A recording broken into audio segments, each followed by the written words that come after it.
Your leg. It's bleeding, isn't it? Well, I'd say it is. Wait. Are you having one of those days? Is that your secret?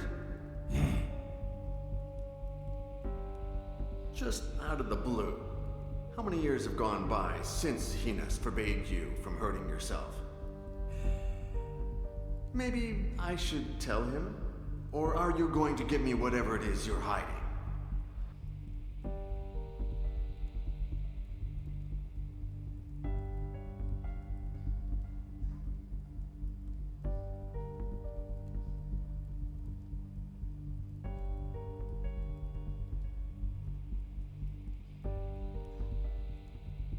You remember Hines said I can enter and leave whenever I want, right?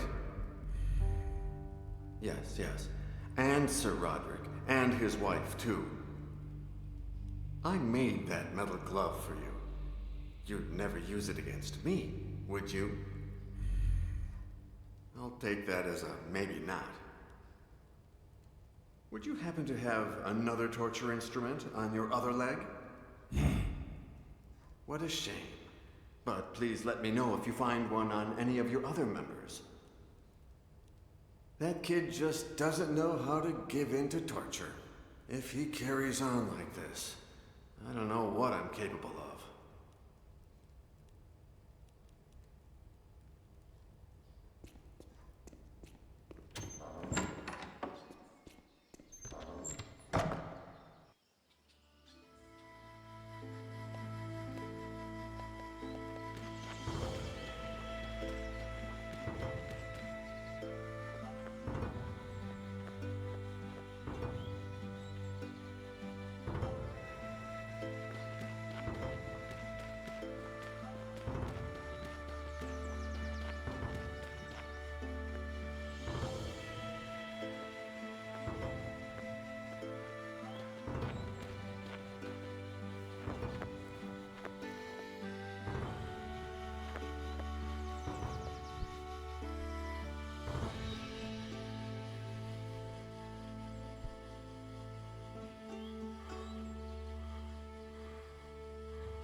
I think that Ursus tortures himself.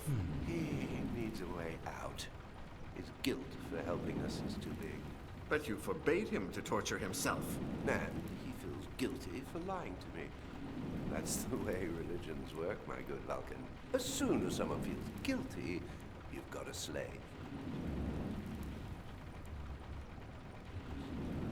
Maybe we don't need Ursus to mount guard at the church door. I close the door, take the key, and problem solved. No, I'd rather have him there. Just in case Sir Roderick comes. I mean, Lord Behemoth. I'll never understand why he can be... Remember?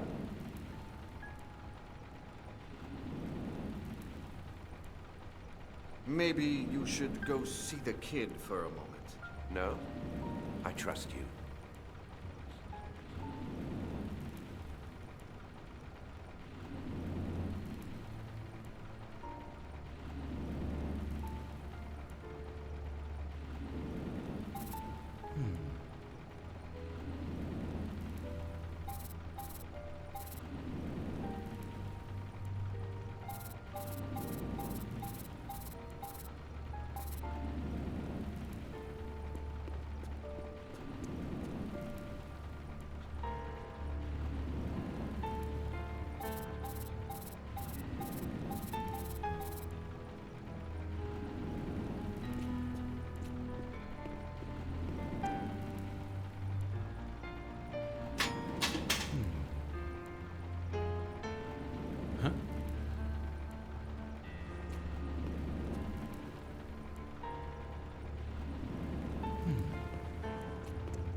You remember Hines said I can Yes, yes.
Don't kill me.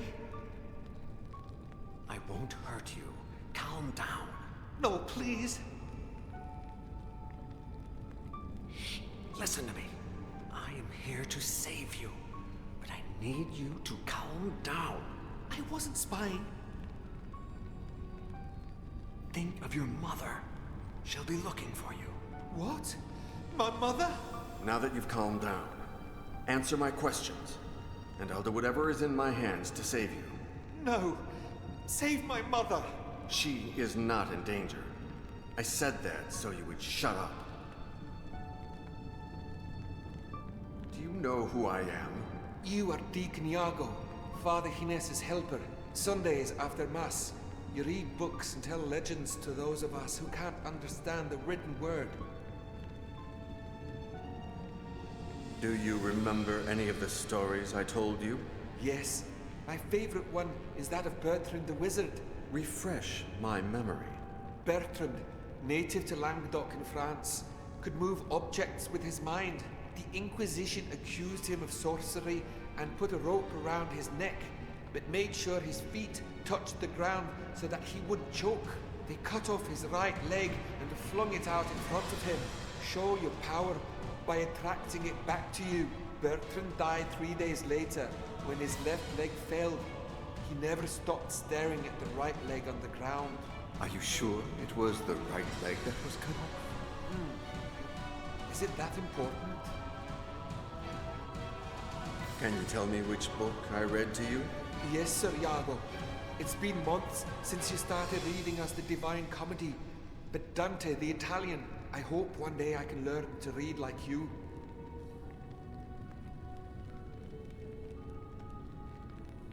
What's your name? Fergus Quinlan, sir. I was given that name because I was born on St. Fergus Day. Gines told me you were spying on him. I didn't want to, sir. I was hiding in that room because I didn't want to clean the Great Cauldron. They always make me do it, and I'm sorry. I didn't want to, sir. What did you hear Gines say? I don't know, sir. I didn't understand a thing. He and Sir Roderick talked about coins, a potion, and the devil. Now it's your turn to ask me. I don't understand what's happening here at all, sir. Father Gines and I are the founders of a satanic order that meets here in the basement of this church, the Order of the Flesh. Once a year, the night before the great hunt in honor of Saint Eden and Saint Alec, we meet here to offer sacrifices to Satan. If I fail at helping you escape, tonight, after torturing you for hours, we'll make you drink a certain transmutation potion. Then, we'll kill you. Then, you'll come back to life. Many years ago, I read several pages from a forbidden book that is now in the Vatican. One of those pages mentioned a potion that would transmute its drinker into a being able to overcome death. But among its ingredients, there was a golden coin with a strange symbol. But enough talking. I must find a way to get you out of here. Do me a favor. When you see me around here, shout as if I was tearing your soul out.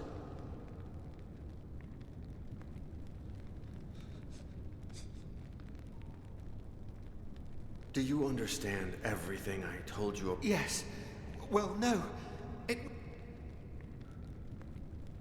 The members of the Order of the Flesh are noblemen, for they have funded our search for years.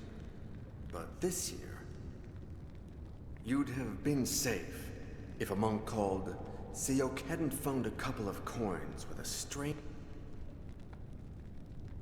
I still don't know how to help you escape.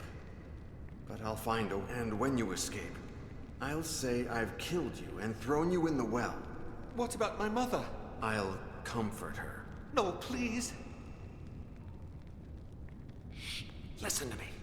I am here to save you. need you to calm down. I wasn't spying. Think of your mother. She'll be looking for... What? My mother? You've disappeared for some time now. Maybe Zachariah Gray, the kitchen boss. My mother, probably not yet. She's the only one who tells me to hide and avoid some of the chores.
No, please.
Oh, please.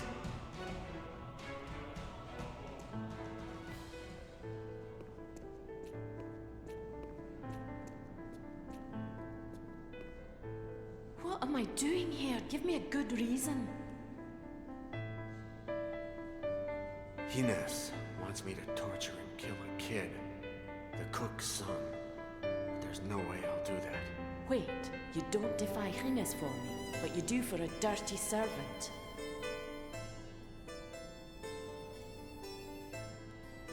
He has your same eyes The kid? and your hair. I can't kill someone who reminds me so much of you. Our kids could look like him. Kids? You and me? That requires a certain level of commitment. Much more than anything you've shown me. Anyway, who cares? I have more than one reason to save that kid.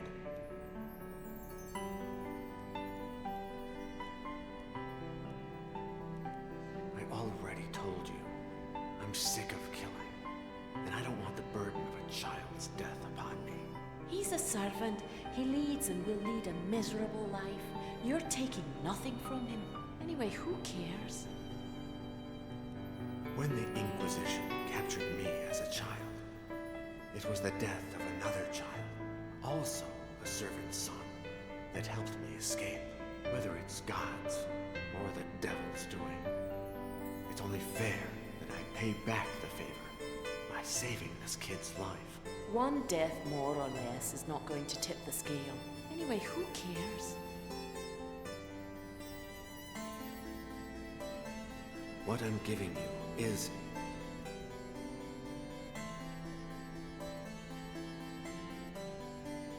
not easy to craft. I'd never worked with gold in such a clean, detailed fashion. And the inscription, I copied the idea from St. Alistair McNair. I don't know what to say. Tomorrow, during the hunt, we'll run away together. But first, I need to save that kid. Please, help me. You wanted the cape, didn't you? I need your cape to save the kid.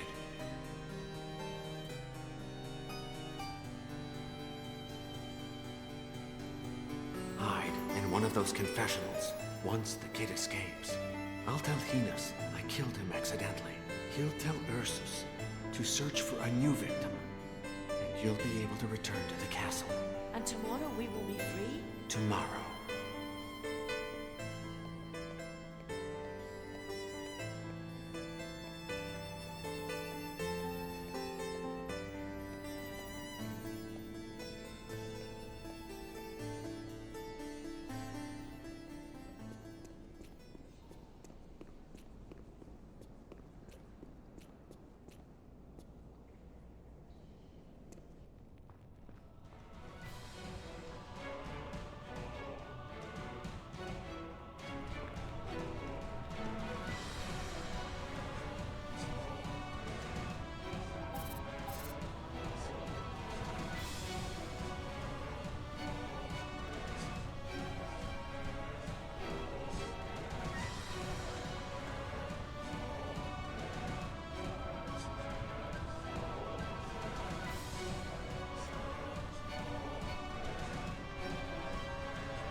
Oh, God!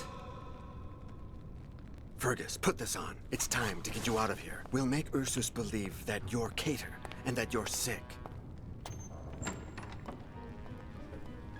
When you're inside the keg and the cart starts moving, say 100 Hail Marys. Go deep into the woods and walk all the way to Aberdeen. I will give you something extremely valuable.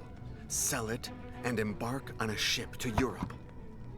I don't care what you did before, Deacon Iago. You're a good man. Don't be stupid. Come with me. We'll go to the Vatican and convince the Pope to burn that cursed book. No. I must finish something and make sure they don't follow you. But when the bastard fell, He grabbed my medallion and took it with him deep into the well. I'm sorry, my good Vulcan. I'm so sorry. I'll forge a new one. Don't worry. No, I'm sorry for you. Sus!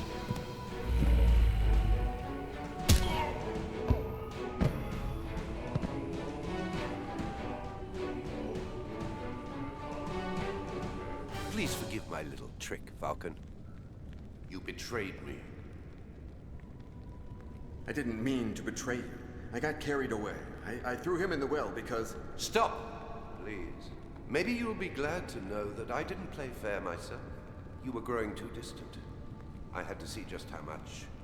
And you didn't pass the test. Your fling with Lady Katia, your disdain for our benefactor, Sir Roderick, your arrogance, and now, your betrayal. You must become my faithful disciple once more. Never. I hate you.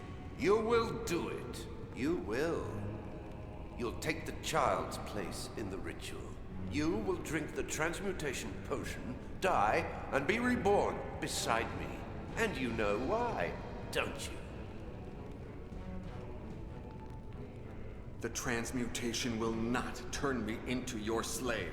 Unless I forget to add mercury to the potion. I'll lose my memories. Worry not. I will be waiting for you. I will embrace you and remind you that you are my faithful son. You will serve me for all eternity. As of tomorrow, once we are transmuted, we will recover the Treaty of the Flesh, and you will translate it in full for me.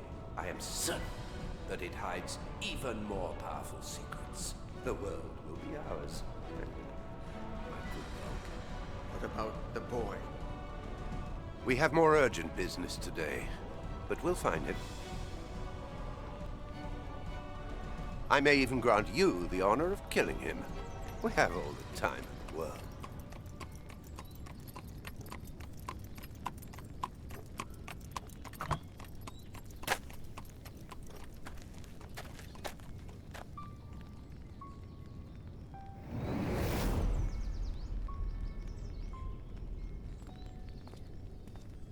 Deacon Iago? Huh?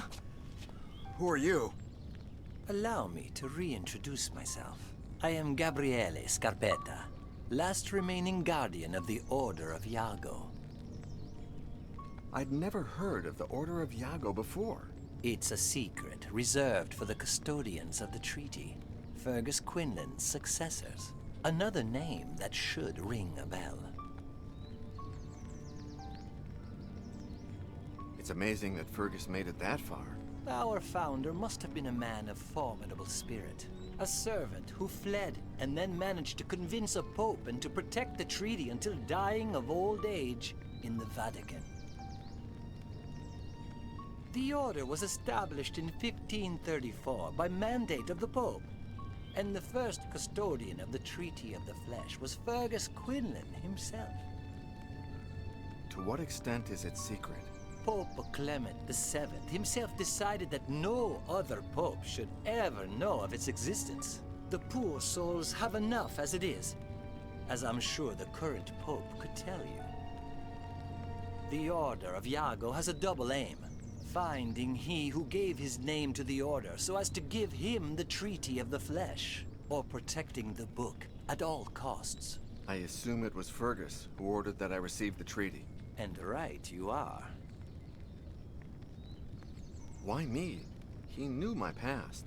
Because you accepted dying for him, I suppose. There are entire religions based on such trifles, or so they say.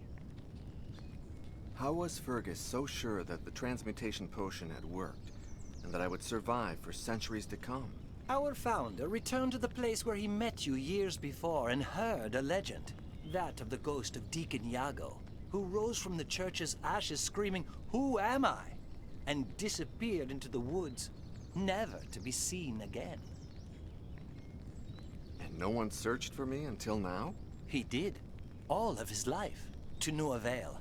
And little by little, his successors stopped looking for you as well.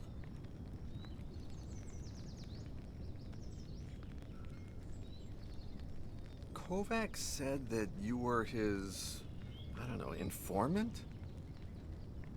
He told me that you'd given him information for his book. The bare minimum to convince him of placing the Treaty of the Flesh on the cover of his book. I had to lure you somehow. He said that you had contacted him in the Vatican. As did all my predecessors every time someone asked about the Treaty of the Flesh. It didn't take me long to realize it couldn't be you, although it did turn out to be very useful in finding you. You seem very sure of my identity. Of course. Your phone call, the evidence, the portrait. Everything leads me to you. You bugged Kovac's telephone, and that's how you found me. True. And the next morning, I tried to do the same with your cell phone. Theft is easy first thing in the morning. People are asleep and unsuspecting. But, to my surprise, I soon realized that someone had beat me to it. Your SIM card had been cloned. I wouldn't turn it on if I were you. Otherwise, whoever did this will know your location.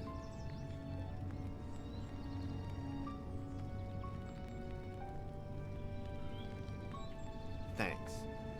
I guess. Wait a second. You still haven't said where the treaty is. Is it still in the Vatican? No, it was relocated long ago. Where was it in the Vatican? Before the order was established, it was in the Vatican's secret archives, alongside hundreds of forbidden books. But thanks to our founder, it was moved to a secret vault within the actual archives, and protected by means of an entry mechanism that he designed with you in mind. Why did they move it? During the pontificate of Pope Pius VI, the papacy faced several scandals: embezzlement, theft, schemes within the organization itself. The custodian of the treaty convinced himself that the Vatican was no longer a safe place. Where is it now? In 1786, one of my predecessors hid the book in the catacombs of a city that was transferring the skeletons of its cemeteries to those very same catacombs. There, they recreated the same entry mechanism that the founder had designed for you. That can't be. They took it to Paris? My Paris? And there it still lies. Look for the Triskelion in the tunnels, and you will find the Treaty of the Flesh. Goodbye, Deacon Iago. Wait, won't you be traveling with me? No, I am free of my burden at last. The Order of Iago dies today. You will never see me again. I still have questions I'd like to ask you. So why is the order coming back for me now? As Benedict XVI said, we live under the dictatorship of absolute relativism. In a world like ours, it's hard to find someone who will dedicate their life to such a task. I'm growing old and have yet to find a successor. On the other hand, people are increasingly interested in the book from the Vatican, like Kovac himself. Kovac said that you were his, I don't know, informant? Thank you for everything, Scarpetta. I will find the book and dedicate my life to protecting its secret. I don't doubt it. Then why don't you look happy about it? Don't you realize that your life gains meaning, and that my life loses it? May God be with you, Deacon Iago. It has been an honor to meet you.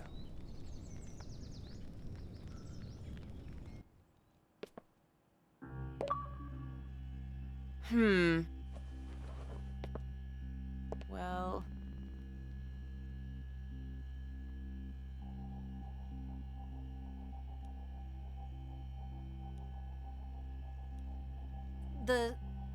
The certificate says that... Say one more word and there's no deal. I'm leaving in 4 hours and I don't have time to waste. Shit!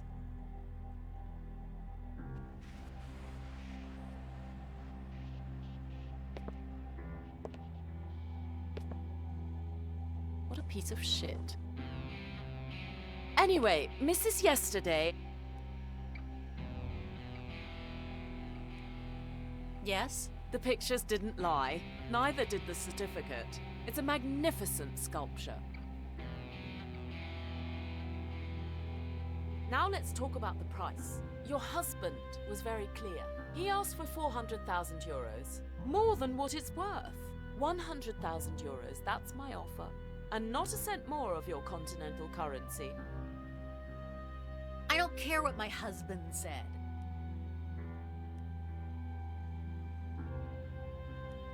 €900,000 or no deal. No way. 200,000 euros. 800. 300. 700. 400. 600. 500. Sold. You'll find a check for 500,000 euros in this envelope.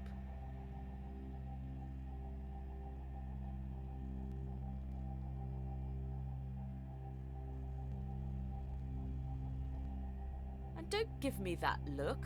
I've been haggling for years. I'll send my men to pick up the piece this afternoon. I gave a card to your husband. I'll activate it to show the phone number if he needs to call. It's been a pleasure meeting you, Mrs. Yesterday. We should meet someday when I'm back in Paris. We have so much in common.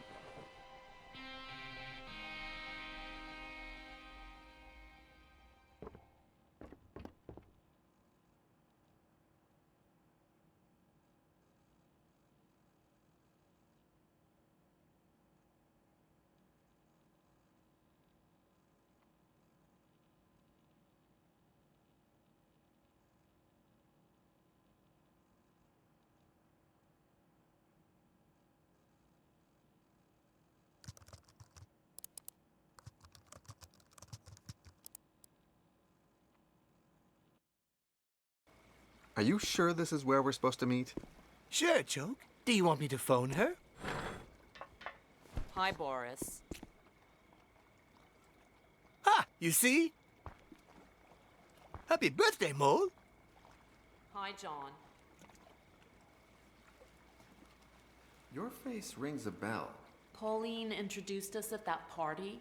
You were disguised as Einstein. I was disguised as Santa Muerte. Your friend Boris was, well, Boris. Oh, right, yes. Hey, take a look at this. Maybe you've seen this symbol in the catacombs?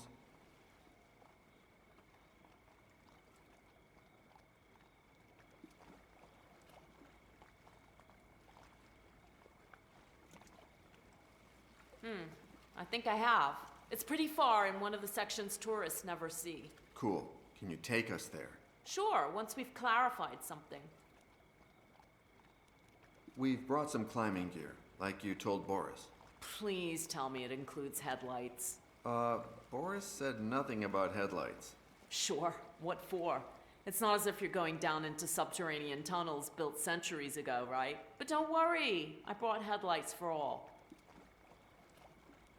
Boris said it wouldn't be cheap. 2,000.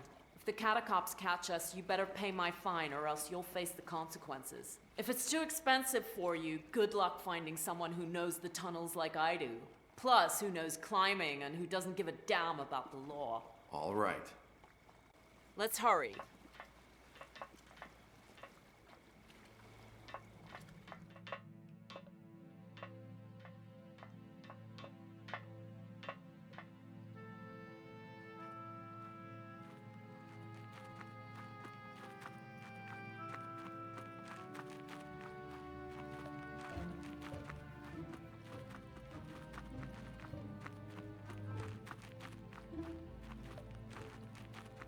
It's at the end of that gallery. I'll stand guard here. If the catacombs come, I'll lure them away while you escape down this tunnel. If you need me, point here with this.